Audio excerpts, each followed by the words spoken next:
Kristen, welcome back to the Resilience Lab. Thank you. And this is one-on-one with my taking a little deeper dive. But I'd first like to start out with, when did you first discover there was a Whoop? When did you meet the founder, Will Ahmed? You kind of were in the similar competitive worlds together. And why did you buy on? I definitely, as a collegiate coach, I was, just finished my 13th season. Wow. At Princeton University. You survived that long? Yeah. I know. It was crazy. But I think what I saw when I was a coach, we were collecting huge amounts of data. So we had an internal load data, we had external load data, subjective load. So we were measuring a ton. But the information that I was always lacking was the recovery aspect.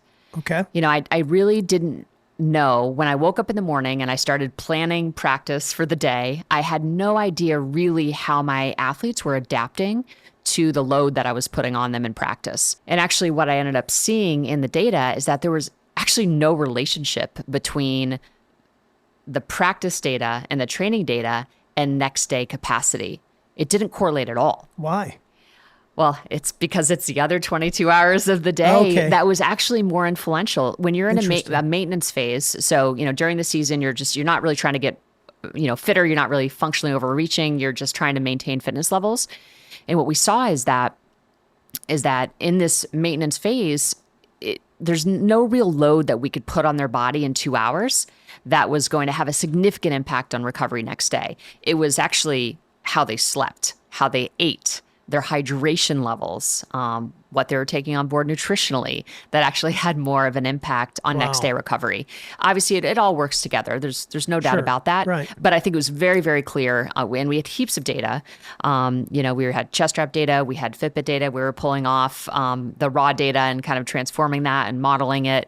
We had GPS data. We had lots of data. We had subjective data. So I had some pretty sophisticated models, right? If I can't predict their recovery, like their capacity next day, I was like, no one else can, it's really, so I started kind of going pretty deep down the rabbit hole of, okay, what would it take to actually quantify these other 20 to 22 hours of the day? Right. That would involve, sleep. It would involve coming up with some sort of algorithm that could quantify recovery. I was really interested in the mental health aspect as well. So really looking at, the core psychological needs, is there any way that I could kind of gamify that to get a sense of where my student athletes sat in terms of their purpose and their efficacy and their control, knowing that these are kind of our core psychological needs. So I started kind of building my own Whoop Doppler before I really knew Whoop existed.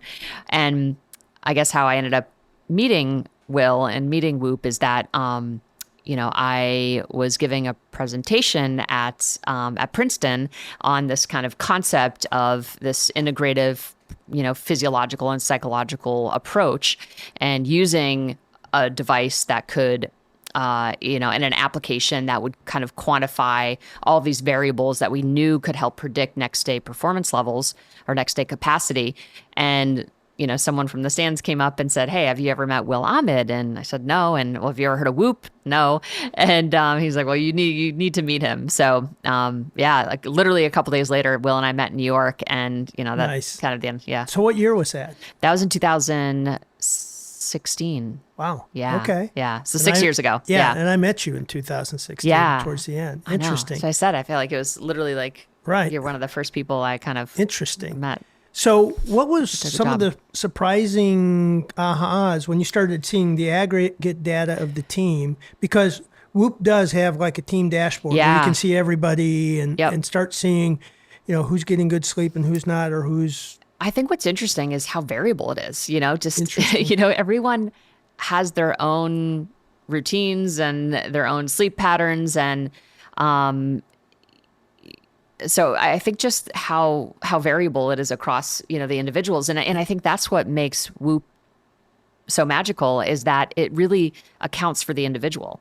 So I think because you kind of expect a team to follow into similar patterns, and they do to a degree, but it's actually, there's quite a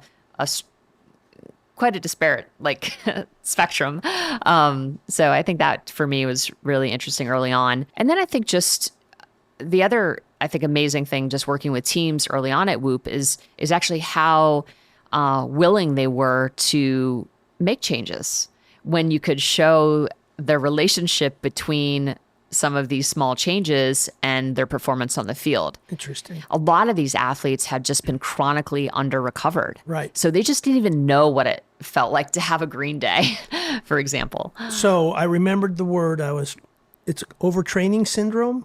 Overtraining syndrome. Okay. Yes. Yes. So they were chronically pushing it beyond recovery level. So when you do push yourself beyond recovery level over a period of time, what price do you pay? Where does the body go? So that's where like our traditional kind of like periodization models, I think in some ways can fail if you have just like this rote training program that doesn't take into account how you're recovering, how you're sleeping, how you're eating, and it's just basically you're doing the same workout. You do the same routine workout no matter what, doesn't not That's accounting. what I was doing before I got Whoop. Right. And I think the opportunity with the technology is you can, and with individual athletes at a team level, you can say, all right, this athlete isn't adapting functionally to the training that's putting on the body. And what happens over time when your strain levels or your load exceeds your capacity over time, that can lead to overtraining, right? Right. So to keep it in a functional place, you have to make sure that you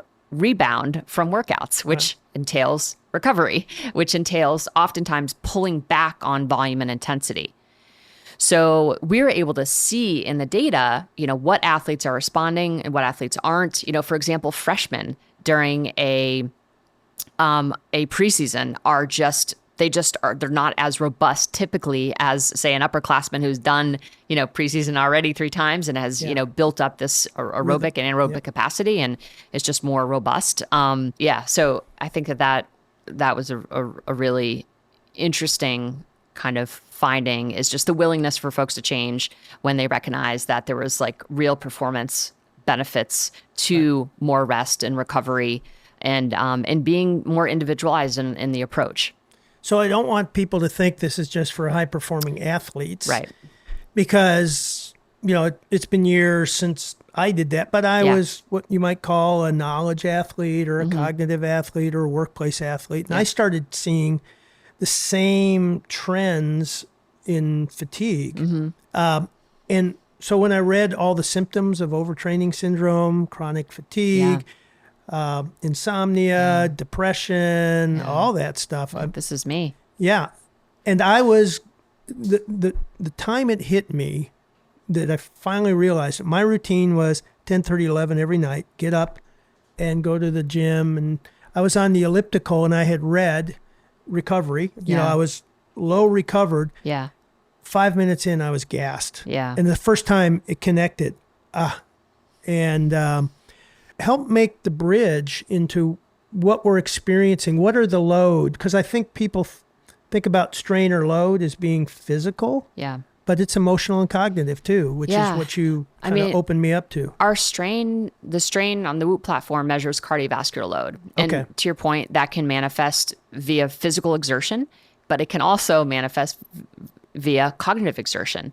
And we see this really clearly, right? Rex, we're, giving a presentation or, we're recording a podcast and we're activated, right? Our heart is pumping, we're delivering, we care about what we're doing and we want it to be good. So there is an elevation in, we've got our basically activation is basically our sympathetic, branch of our nervous system is activated. And we need that in order to generate performance levels.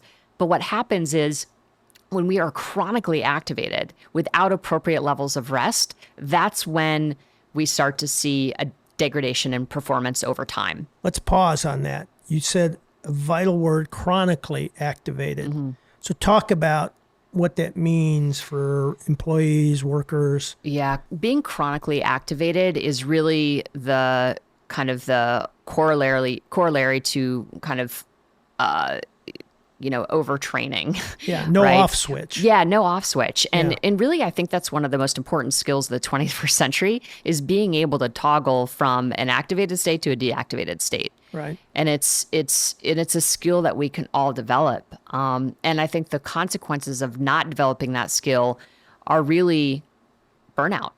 Yeah. And because I think stress is not going away. I think that's what's really important for folks to recognize is that stress isn't going away, but how Sure. we manage stress and adapt to stress is something we should all be kind of considering and thinking about.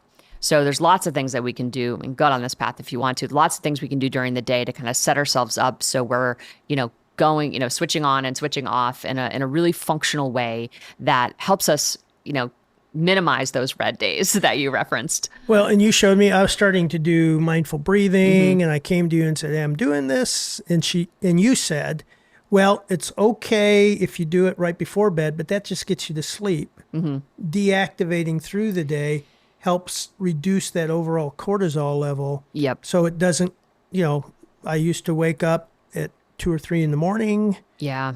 Body temperature up. Yep. Liver, I'm assuming it's the liver purging the cortisol in my that's system. exactly right. Yeah, it's called negative stress accumulation. So what's happening when those mini bouts of mindful breathing that you're doing during the day is basically kind of preventing that stress accumulation throughout the day. And, by interrupting it, you're basically kind of stopping the cortisol, right? And you're reducing your heart rate.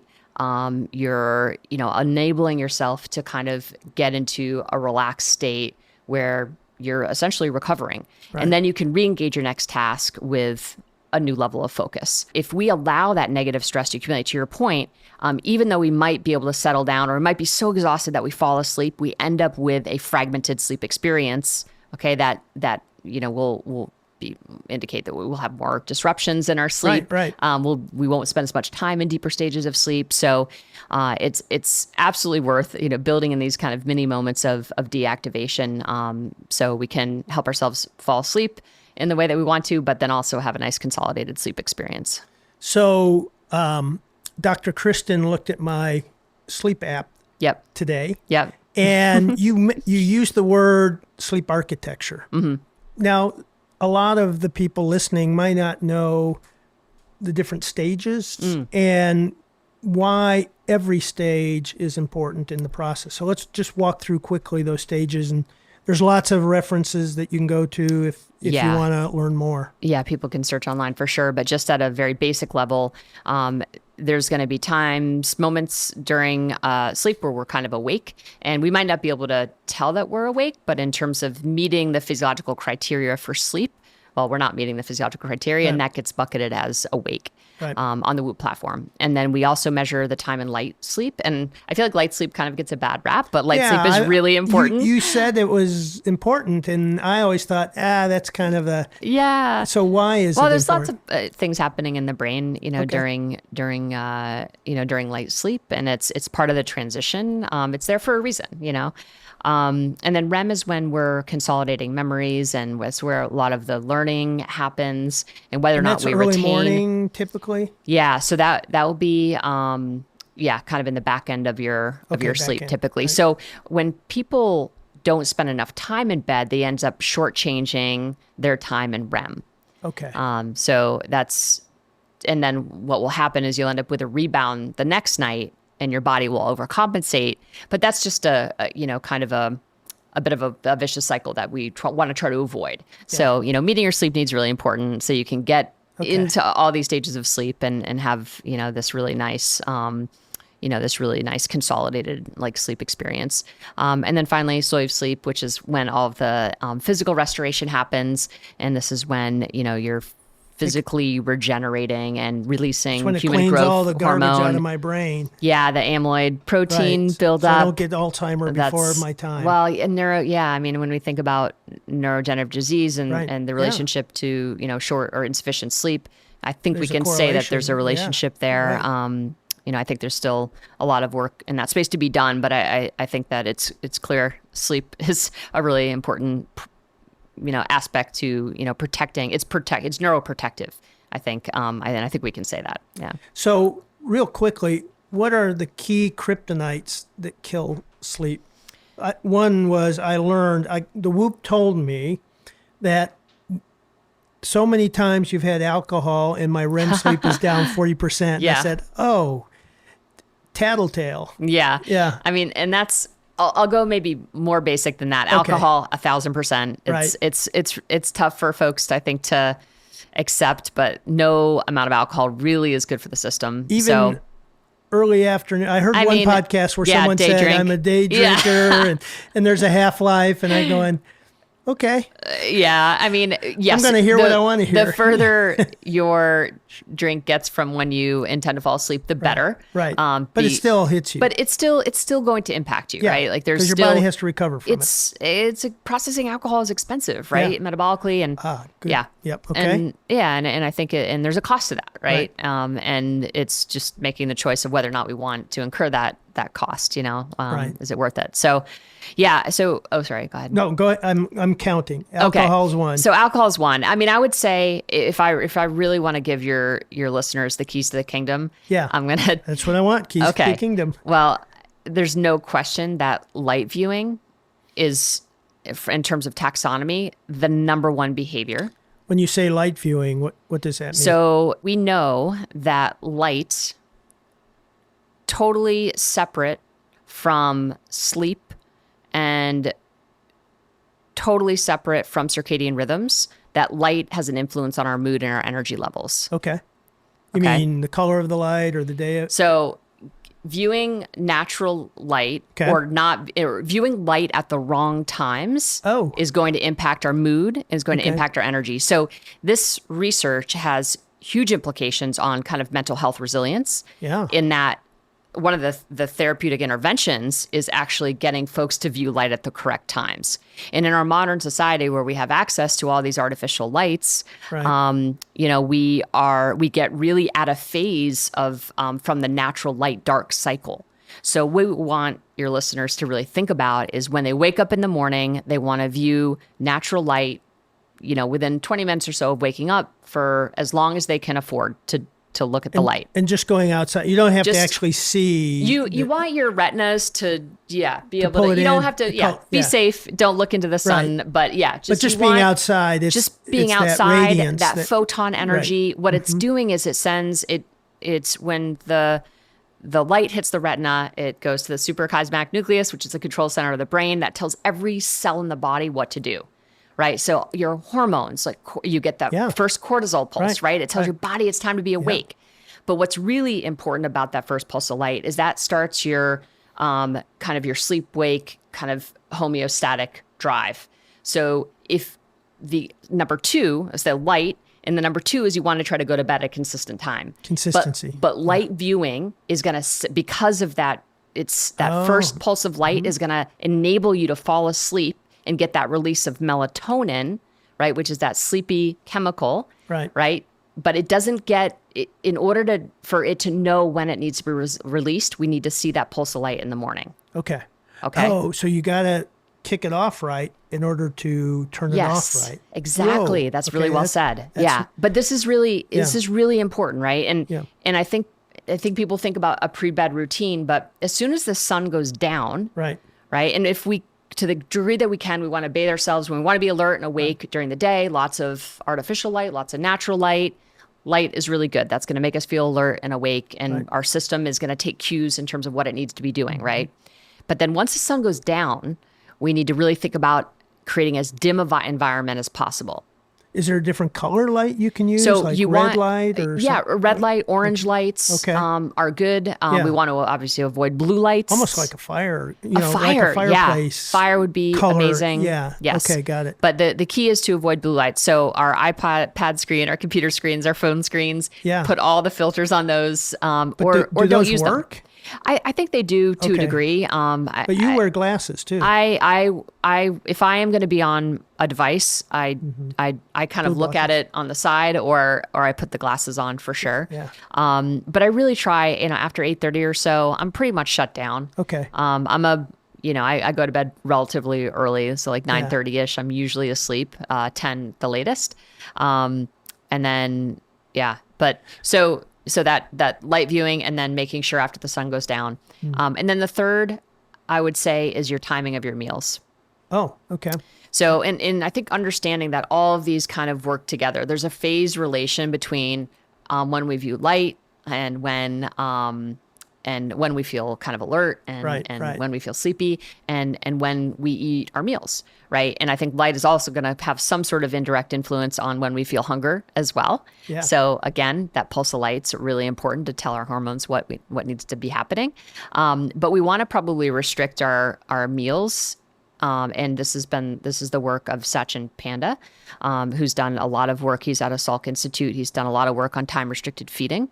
And what that's a word people may not be familiar with, but time restricted means it's just you eat in certain windows and you stay in that window. That's exactly right. Okay. And now ideally, if we want to be super simple about it, is when we only eat when the sun's up.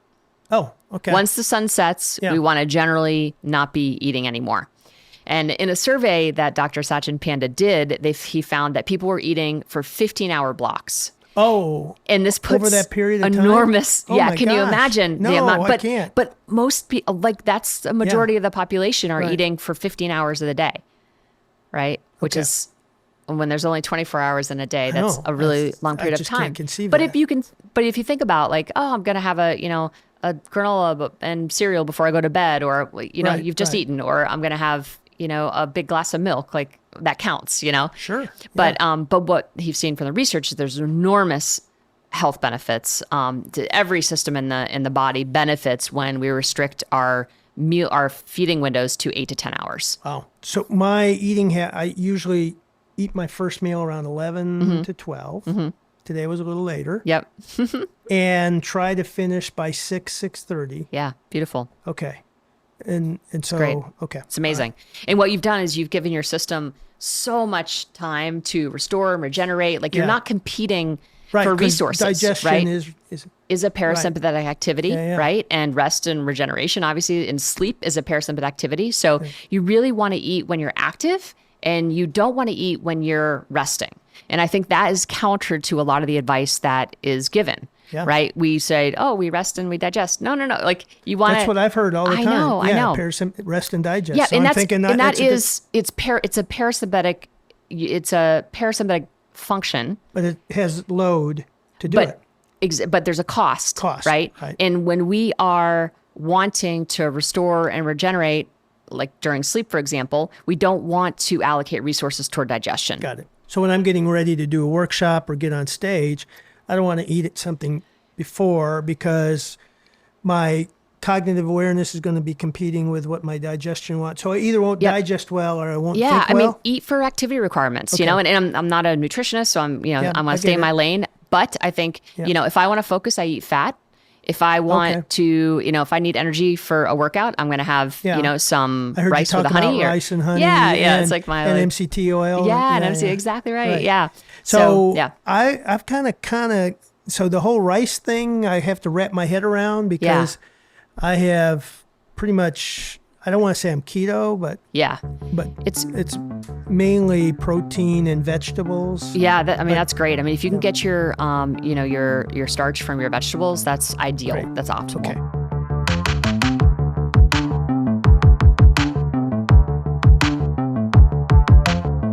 Let's talk a little bit about something too. I have a theory that one day management will be all about two things: managing our autonomic nervous system and managing our hormones. So, and I know most readers won't have no clue what I'm talking about, but let's talk about what the autonomic nervous system does, because what I want you to unpack a little bit is how we set ourselves up for the body having to compete for resources. Yeah. Because the autonomic nervous system is deciding where to put its energy, and it's going to conserve it to the most important thing. Yeah, that's exactly right. And that's well said. I think this is I completely agree with you that I think the world is going to be divided into two. Those who have control of their physiology and have control over their autonomic health, and those who don't. And the individuals that have control of their autonomic health are going to have a survival advantage. Woohoo. Right? Yeah. And that's the opportunity here, right? And it's understanding, okay, what is the autonomic nervous system, first of all, and I can explain that, and how do we measure our autonomic nervous system functioning? That's number two. And then what behaviors contribute positively to my autonomic control versus not? You're going right down the path. I want to know all those things. Yeah. So basically, our autonomic nervous system has two branches. Okay. The parasympathetic branch and the sympathetic branch. And they're both competing to send signals to our heart. Okay. Okay. And that signal is going to be either, fight or flight, i.e., I need to increase my heart rate Or perform. and perform. Exactly. Or it's sending a signal to my heart, hey, time to rest and digest, or, deactivate, right? Calm down. I like the deactivate. Yeah, I know. The activate or deactivate. Right, I So like it's that. it's sending signals to the heart. I'm either activated or I'm deactivated. Now, the ability of your heart to respond to those signals is a measure of your autonomic health. The less recovered I am, the more run down, the more burnout, the less responsive my heart will be to the demands of my autonomic nervous system. Okay. And your autonomic nervous system is telling you, I got to either turn it on Or and you can't. exactly. So it's basically just imagine being able to get out of the way of an oncoming car, right? Like literally, if we are, the less kind of recovered we are, the less we're going to be able to adapt to those external demands in our environment. And they can be any type of demand. It could be simply getting out of the way of a moving car, right? And being able to have that kind of response, right? And my heart be able to send the signal in a way that quick enough to get me to make that connection. So you shared research on football players, fewer concussions if they were rested. Well, Is that part of that picking up the perception signals early enough, or is that a different? Yeah, I mean, I think what's happening mechanistically there is, so I think your peripheral vision. So I think this is more related to insufficient sleep. Okay. So when individuals are sleep deprived, their vision decreases. Okay. Okay. So peripheral vision specifically declines. So your ability to kind of see an oncoming hit is going to be compromised when you're underslept.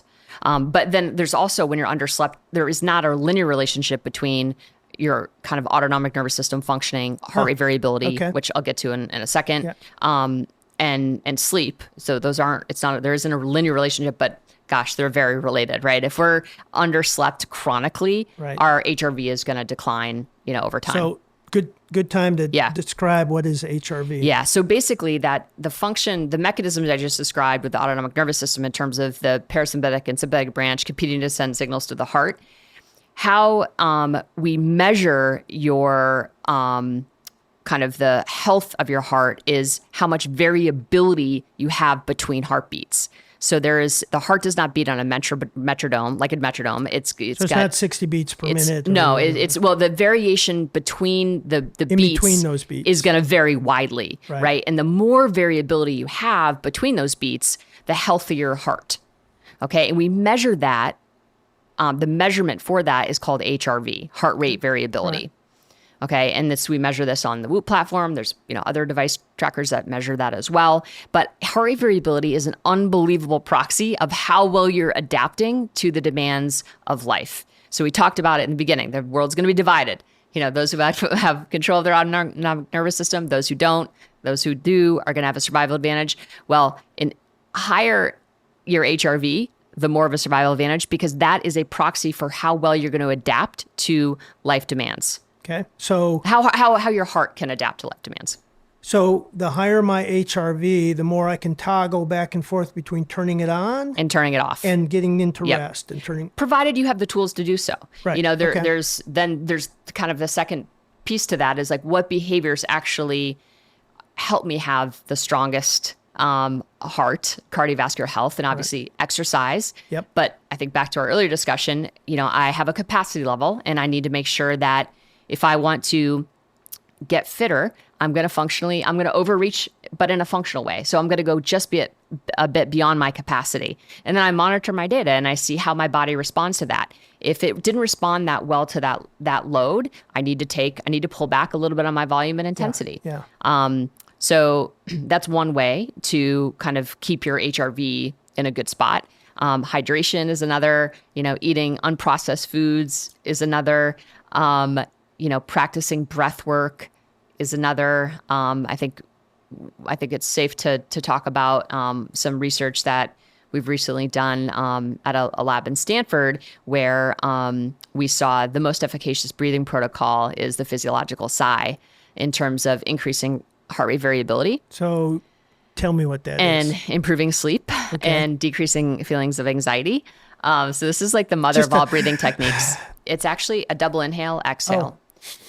Yep. And that's exactly right. And the Okay. second one is just a little bit longer than the first. Okay. But it's really hard to get wrong. And if you do this for, I mean, in the study, they did it for 5 minutes. And the other, we looked at it against mindfulness breathing, box breathing, and super oxygenation, which Oh, yeah, we yeah, knew yeah. that wouldn't, Yeah, it's kind I've of seen the, that. That's kind of you an kind of throw that extreme in version. there. Yeah. And then physiological sigh. And physiological sigh emerged as being the most efficacious and kind of In flipping the switch from activation sympathetic. to deactivation. Wow. Yeah. So it was That's the a key most skill. deactivating. It seems like a key It's skill. unbelievable. I mean, we talked about negative stress accumulation, right? Right.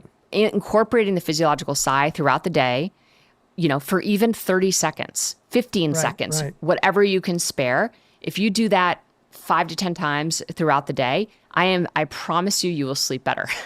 Like there's no question. So what's happening to people who go from back-to-back virtual meetings Yeah. or back-to-back corporate meetings? Yeah.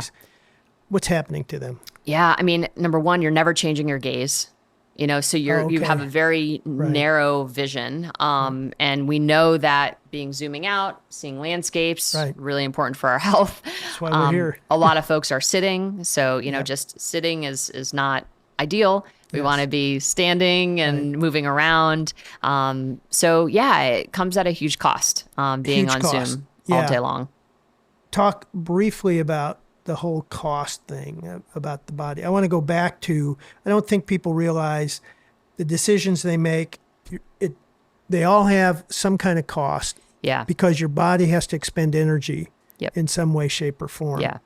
And I don't know, maybe that explains it, but I keep hearing you talk about how the body has to make choices, and we don't realize the toll that takes. Yeah. And I think it's really hard for us to perceive our own cognitive and physical declines. We end up just adapting to a lower level of functioning. Oh, And that's what's Yeah, scary, right. Is we don't actually and that's where technology is super helpful.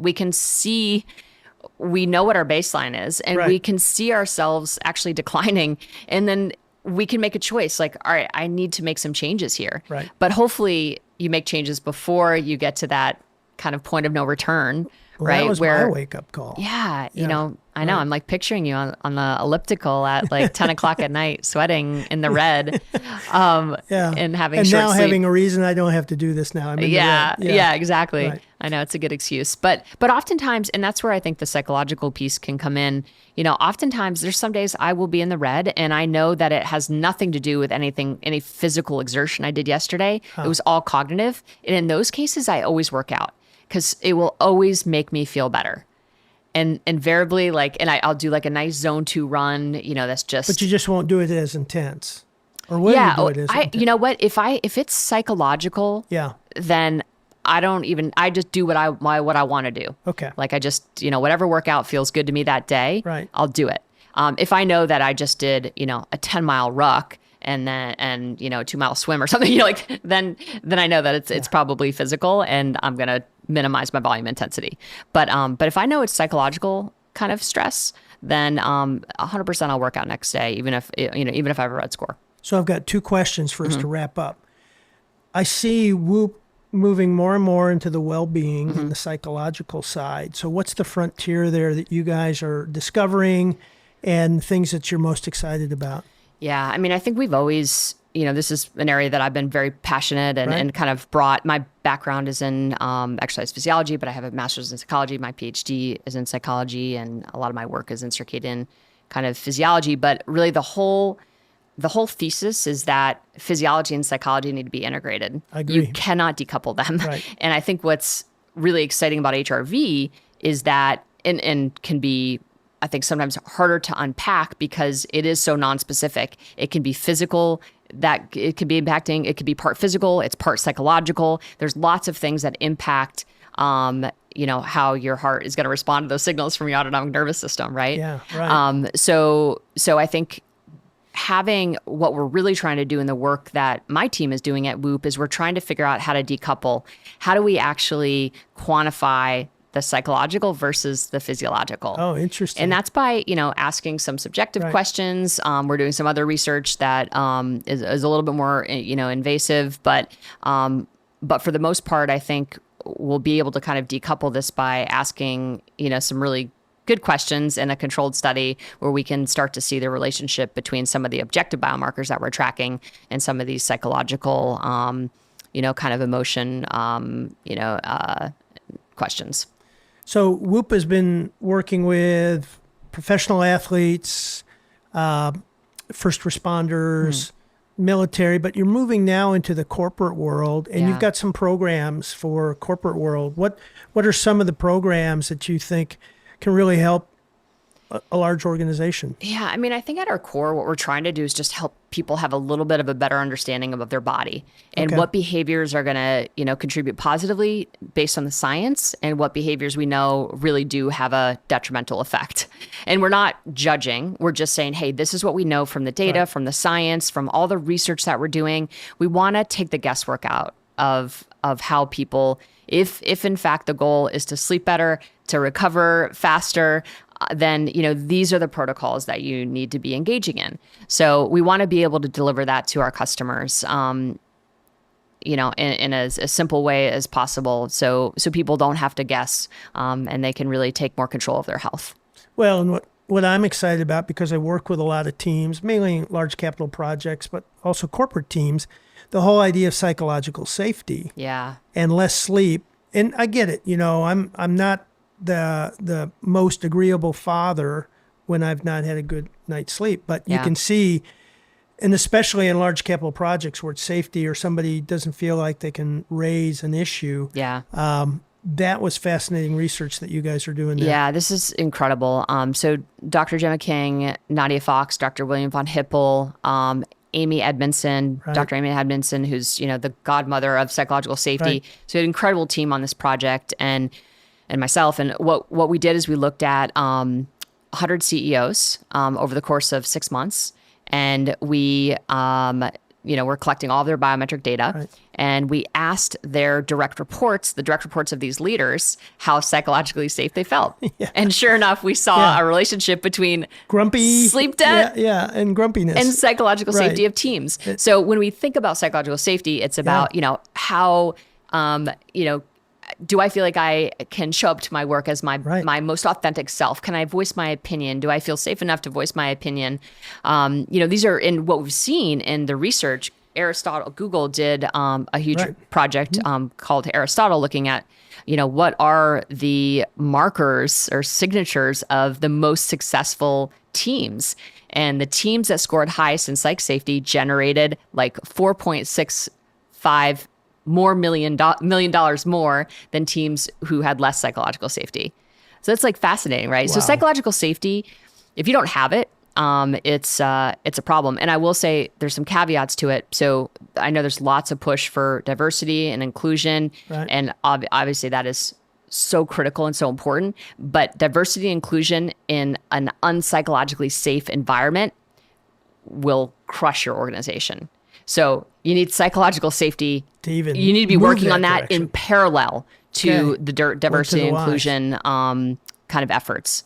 My last question for you is: you're always, you're in ground zero of performance optimization. It's been your life. What's the next area that you want to develop to improve your performance, or just areas of your life? I think I'm really interested in genetics. And I think there's a really good opportunity to kind of use genetic profile to help people understand, where opportunities are for growth, where their set points might be, but what they can do with epigenetics to kind of move the needle. I'm really interested in that. That's, I think, kind of the next frontier.